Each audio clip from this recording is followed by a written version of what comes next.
The last video uploaded on this channel looked at the Undertaker's Ministry of Darkness in the WWF. We looked at the Undertaker's heel run and how the Ministry of Darkness got introduced. We left off at the April 26, 1999 edition of Raw. Stone Cold Steve Austin had saved Stephanie McMahon from getting married to the Undertaker in an unholy union. Before getting things started here then, if you didn't watch the Ministry of Darkness upload, I definitely recommend at least checking out the last 10 minutes or so of that video. It will give you a better idea of where we are in terms of the McMahon family, the Undertaker, the Ministry of Darkness, and of course the corporation. In the most basic terms, Shane McMahon had taken over the corporation. Vince was too busy protecting Stephanie. The ministry and the corporation had been feuding with each other, and both factions were also feuding with Steve Austin. Shane McMahon had been defying his father Vince, wanting to take the corporation into a new direction, and Vince himself had been embarrassed by Shane after the boy wonder slapped his father on live TV. Let's pick up then right where we left off. Steve Austin just saved Stephanie from the Ministry of Darkness, and Vince McMahon seemed to show gratitude towards his arch rival. 3 days after this episode of Raw, WWF Smackdown was put on TV for the very first time.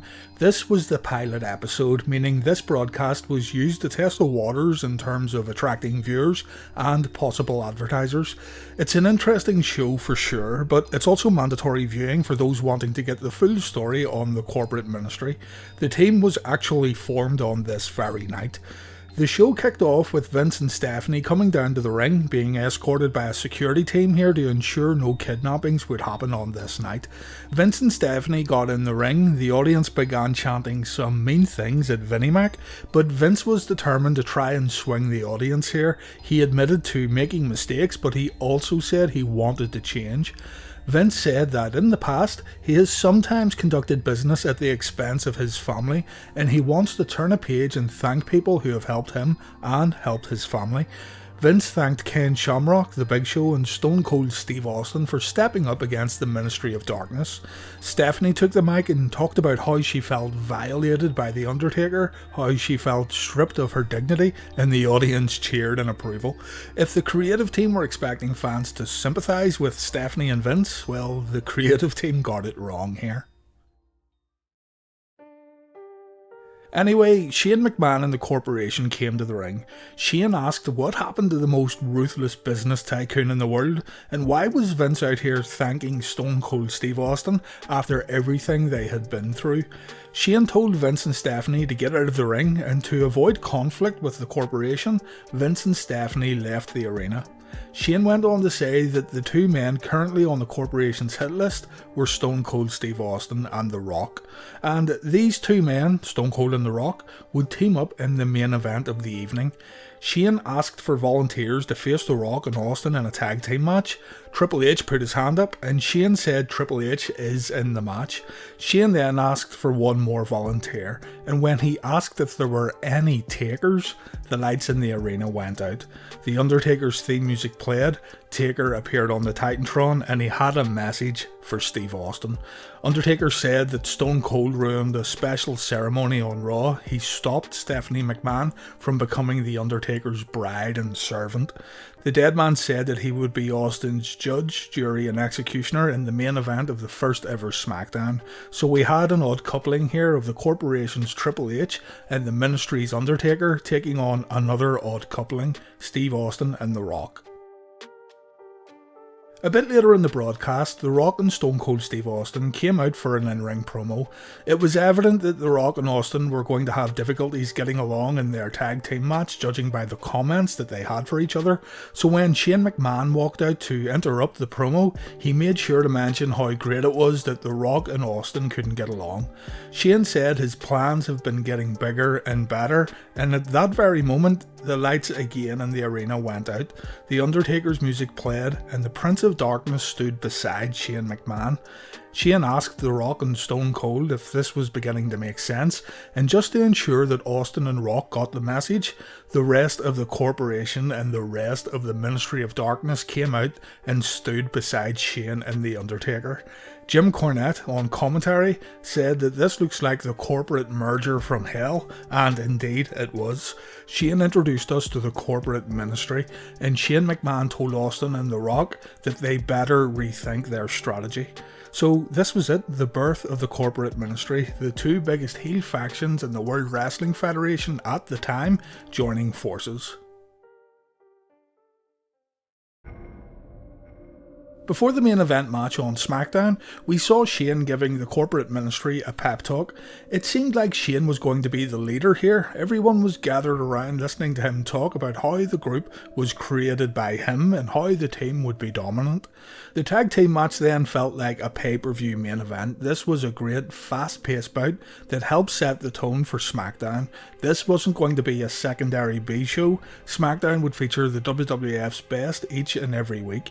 Anyway, the match broke down into a brawl towards the closing moments. The corporate ministry ran down to give Austin and Rock a DQ win, and afterwards, Test, Big Show and Ken Shamrock hit the ring to help Austin and The Rock. All three of these men were once part of the corporation but had either left or got ejected from the stable. Shane McMahon felt this was a good opportunity to interfere with a steel chair, but Vince McMahon came to the ring to stop his son. Shane managed to pass the chair to The Undertaker, and Vince got in the ring and took a sick chair shot from the dead man. I mean, this one looked pretty painful. This gave Stone Cold Steve Austin an opportunity to hit stunners on both The Undertaker and Shane McMahon, and the show went off the air. The May 3rd episode of Raw then was totally dominated by the corporate ministry storyline. Just so you know where we are at this point then, the corporate ministry's main enemies were Vince McMahon, Stone Cold and The Rock. Shane McMahon had merged the corporation and the ministry to become the most dominant faction in the World Wrestling Federation, even though The Undertaker had been stalking Shane's sister and making life difficult for Shane's father. It was soon revealed too that Shane had orchestrated the kidnapping of Stephanie McMahon. He was supposedly responsible for the whole thing. A lot of people talk about how the corporate ministry didn't make any sense, but you have to really consider Shane McMahon in all of this. People jumped to the higher power reveal without considering how Shane McMahon was defying Vince before the corporate ministry became a thing, and how Shane felt that Vince had lost his nerve and had gone soft. Shane was power hungry, he didn't care about his family, he wanted destruction, and to do this, he brought together the two biggest heel factions in the World Wrestling Federation. Yes, the greater power reveal did leave people scratching their heads, but we will get to that soon. I will say this though, Shane McMahon bragging about having money and having great looks while standing beside the Prince of Darkness did seem like a bad fit. Anyway, Triple H would mainly feud with The Rock, and The Undertaker would mainly feud with WWF Champion Steve Austin. Undertaker vs Austin was booked for Over the Edge 1999 with Shane McMahon as the special referee, and The Undertaker promised to win the WWF Championship at the pay-per-view. Taker also said that Stone Cold would get sacrificed to the higher power the night after Over the Edge, but plans changed here due to Owen Hart's accident at the Over the Edge show. During the opening segment of Raw here, while the corporate ministry were in the ring cutting promos on Vince, The Rock and Stone Cold, four men who were once in the corporation came to the stage, forming yet another faction here as Mick Foley, Test, Ken Shamrock and The Big Show became known as The Union. Foley described the group as a bunch of disgruntled former employees of the corporation, and the Union decided to hit the ring to have a fight with the corporate ministry. This attack here would shape the remainder of Raw, as corporate ministry members were booked into matches with the Union throughout the night. Vince McMahon showed up at the arena and he sent his wife and daughter back to their hotel. Vince promised to beat some respect into Shane, and he didn't want the other family members seeing this. Things didn't start off very well as we saw Vince getting thrown around his locker room by Triple H and The Undertaker, but the Shane vs Vince match still went on as planned. It looked like Shane would win this one thanks to Vince getting softened up before the match, but Vince managed to hit a Stone Cold Stunner on Shane and Vince got the win. The audience too gave the reaction that the creative team had been looking for. The crowd popped for Vince hitting the stunner, and it seemed like the audience were now accepting that Vince was the lesser evil here. For the main event, Shane McMahon booked Steve Austin versus The Rock in a lumberjack match. The lumberjacks, of course, would be the Corporate Ministry. The Rock and Austin didn't even touch each other. Straight away, a fight broke out between Rock and Austin and the Corporate Ministry. It all broke down in seconds. Vince McMahon came out and he didn't just bring the Union with him, but he brought every other member of the WWF roster to the ring. The brawl ended with Rock and Austin getting thrown off the stage by Triple H and The Undertaker. The storyline would continue full force the next week on Raw, the May 10th, 1999 episode. We got to see the Corporate Ministry arrive at the arena, and immediately afterwards, we saw Vince lead the Union faction into the arena also. Led by a riot squad, the Union and Vince McMahon went to the ring, and Vince called Shane out.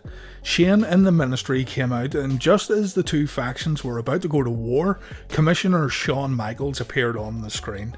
Shawn said that Shane's match booking the previous week was okay, but HBK could do better. Shawn took a look at the Over the Edge match card and noticed Shane was the special referee for the Taker vs Austin WWF Championship match, and he decided to add Vince McMahon as a second referee. Shawn then made changes to the Raw card. He booked a match between Farouk and Bradshaw with the Union as lumberjacks. He booked a nightstick on a pole match between Test and the Boss Man. He booked Briscoe and Patterson versus the Mean Street Posse. The losers had to leave the WWF forever. Shawn also announced that Ken Shamrock would face China. The Big Show would take on Paul Bearer, an announcement that made Paul Bearer faint. Viscera and Mideon would take on hardcore legend Cactus Jack in a handicap match. HBK booked Sable vs Deborah in an evening gown match. Of course, this was unrelated to the Corporate Ministry, but anyway. The main event match would be a 6-man tag. Undertaker, Triple H and Shane McMahon versus The Rock, Steve Austin and Vince McMahon. Shawn said that this main event needed a special referee, and he teased on the screen that the referee would need to be a showstopper and an icon. Shane caught on and said Shawn was all the way over in San Antonio, so it couldn't be him, which led Shawn to asking the Riot Squad guys to remove their helmets. Pat Patterson and Jerry Briscoe took off their helmets, and Shawn asked the third guy to reveal himself. It was Shawn Michaels himself, live and in living colour. HBK would referee the main event match. The first match was the Paul Bearer vs Big Show bout. It didn't last long. Big Show asked The Undertaker to come to the ring after taking out Bearer, but Undertaker brought the cavalry, leading to the Union coming down to help the Big Show. The Boss Man defeated Test in the nightstick on a pole match, and Cactus Jack won his handicap match against Viscera and Mideon. The Acolytes said they wouldn't fight each other. Farouk said everyone knows who would win the fight anyway, and this made Bradshaw get a little snappy with his tag partner. A fight broke out between the two. The lumberjack match got underway, but then Mideon, Viscera and the Boss Man came down to stop the match. The bout ended with everyone bailing except Viscera. He was left to take a beating from the Union. The Mean Street Posse then took on Briscoe and Patterson. The Stooges got the win when Briscoe locked in a figure 4, and this would mean, per stipulation set by Shawn Michaels, that the Mean Street Posse now had to leave the World Wrestling Federation. Triple H escorted Chyna to the ring for her match with Ken Shamrock. Shamrock was attacked by both Triple H and Chyna, and the match didn't get underway. Shamrock hit a belly-to-belly suplex on Chyna and he left the ring. Shawn Michaels then came to the ring to main event the 6-man tag main event, and this one was more of a wild brawl than anything else. Still very fun to watch though. Stone Cold got the win for his team when he pinned Shane McMahon.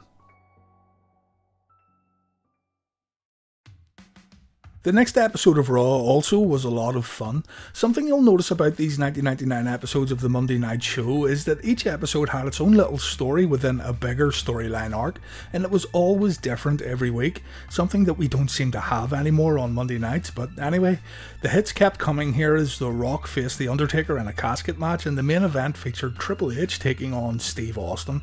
At the start of the show, Shane announced that the Union may have problems getting to the arena thanks to the Corporate Ministry doing a little work on their car, and Shane went on to say that Vince McMahon, Steve Austin and The Rock are all on the Corporate Ministry's hit list this evening, and the Corporate Ministry will systematically take out each and every one.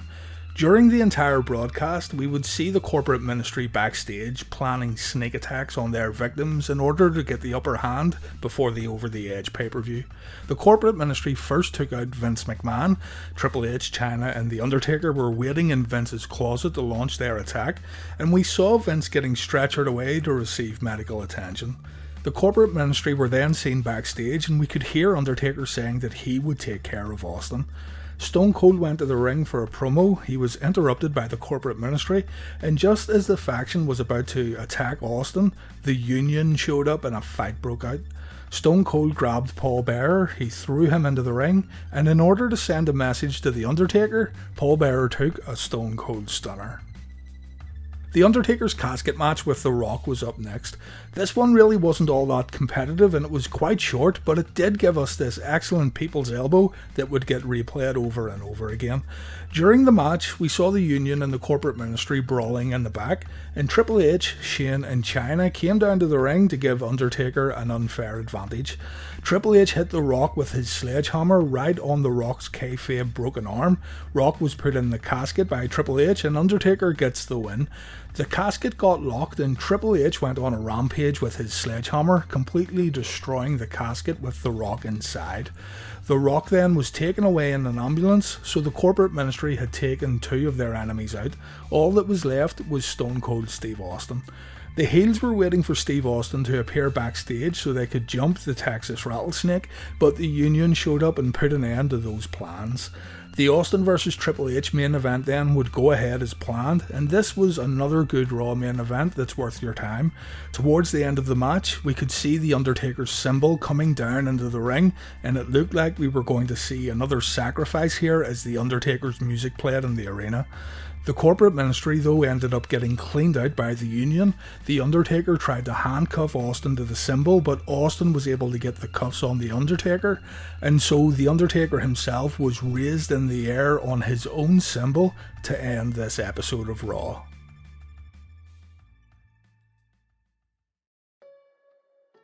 The Owen Hart accident at the Over the Edge 1999 pay-per-view is what rightfully overshadows everything else that happened at this show. There's arguments to be made here about how the wrestlers' performances may have been different had the harrowing news of Owen's passing not spread around the locker room, and there's also the fact that this show here should have been cancelled altogether after the accident, but the show went on. The Rock faced Triple H, Austin had a title defense against The Undertaker in the main event, and members of the Corporate Ministry took on the Union in an 8-man elimination tag match. On Sunday Night Heat, Vince McMahon suffered a damaged ankle during an attack by the Corporate Ministry, and so it was possible he wouldn't be able to referee the title match along with Shane, but more on that later. In the 8-man tag, the Acolytes, Viscera and the Bossman took on Ken Shamrock, the Big Show, Test and Mankind. It wasn't a great match, to be honest. It came down to Mankind versus the Bossman, and Mick Foley got the win with the help of Mr. Socko. The Rock was attacked by Triple H and Chyna before their match, and the story of The Rock versus Triple H here was all about Rock's exposed broken arm. This wasn't a bad match, they've had better showdowns, but it was hard to watch this at the time because of the Owen Hart announcement, so you can only imagine how difficult it was to go out and perform on this night. The Rock ended up winning via DQ. Triple H punched referee Earl Hebner to give Rock the win, and the two men continued to fight after the match. Mick Foley came out to help Rocky when Triple H and Chyna had a numbers advantage, and yeah, it was okay. Main event time, Stone Cold versus The Undertaker. Shane McMahon is the special referee, and the second referee, Vince McMahon, had seemingly been taken out of the equation earlier in the night. Shane McMahon made his way to the ring first, and to everyone's surprise, there would be a second referee after all. Pat Patterson put on the stripes, and it looked like he would be officiating the match alongside Shane. Things got off to a wonderful start when The Undertaker chokeslammed Pat Patterson before Steve Austin even got to the ring. You just knew then that the finish of this match would somehow include the referees. It kinda took away from what was going on in the ring. Still, it was decent. Austin versus Taker at Over the Edge, as weird as that pay-per-view was, the match wasn't that bad. Jerry Briscoe ran down to try and act as the second referee, but he too got taken out. Vince would make a miraculous recovery, but Shane stopped him from counting Undertaker's shoulders to the mat.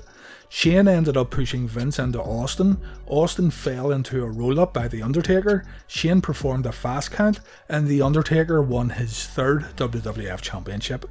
It's so strange watching this back. The Undertaker winning any championship is always a monumental occasion for WWE fans, but there's hardly any reaction from the audience here. Over the Edge 1999 in itself just shouldn't have happened after the Owen Hart accident, and if you want proof, just look at this reaction after the main event.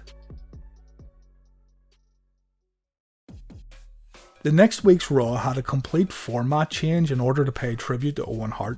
It was business as usual on the May 31st, 1999 episode, however. The show kicked off with the Corporate Ministry bringing the Undertaker symbol to the ring, as Jim Ross told us on commentary that the greater power would be revealed on this very night, the higher power that the Undertaker had been talking about for months. Undertaker confirmed in the ring that the greater power would indeed make an appearance on Raw this evening. Vince McMahon came out and Vince said that the Undertaker screwed Steve Austin at Over the Edge, and therefore Vince will screw the Undertaker on this evening.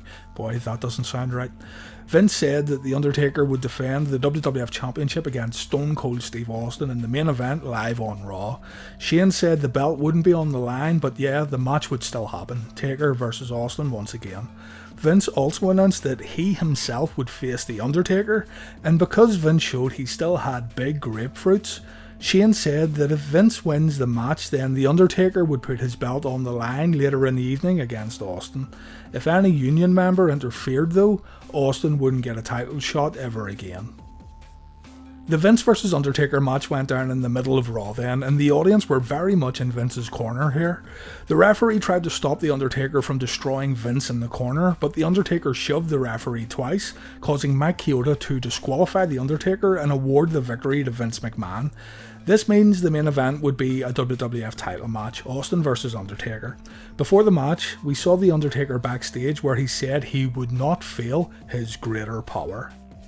Main event time, and the audience made all the difference here when you compared this match to the Over the Edge 1999 showdown. Not much of this match took place in the ring then. The two men battled outside of the squared circle for most of the match. When the action got moved into the ring, Austin hit a Stone Cold Stunner, but Paul Bearer pulled the referee out of the ring. The Corporate Ministry hit the ring and Stone Cold got tied up in the ropes. It was time for the greater power to make an appearance. Out he or she walked. Jim Ross and Jerry Lawler speculated that it was Shane. The Boy Wonder wasn't in the ring after all, so it was a good guess. We wouldn't find out though. The only person who found out who the greater power was Stone Cold Steve Austin. When Austin saw under the hood, he looked extremely annoyed. Here we go then, the June 7th, 99 episode of Monday Night Raw. It's time to find out who the greater power is. Raw starts off with Vince McMahon coming down to the ring, talking about how he is just as intrigued as everyone else about this greater power thing. Vince talked about who the greater power could be, saying that some people think it's the Commissioner Shawn Michaels, some people think it's a McMahon family member, and some people even think it's Jake the Snake Roberts. Regardless, Vince said he would go one-on-one with the greater power that evening. Vince said himself he believes the greater power is Shane McMahon and he has no problems fighting Shane. The Corporate Ministry came out for the next segment and Shane McMahon was absent during the entrance. Taker talked about how he had talked about the higher power for months, how the corporate ministry had laid the groundwork for his arrival, and it was time for the higher power to reveal himself to the world. Someone more evil than The Undertaker, someone with more power than the corporate ministry. It was time for months and months of build-up to pay off.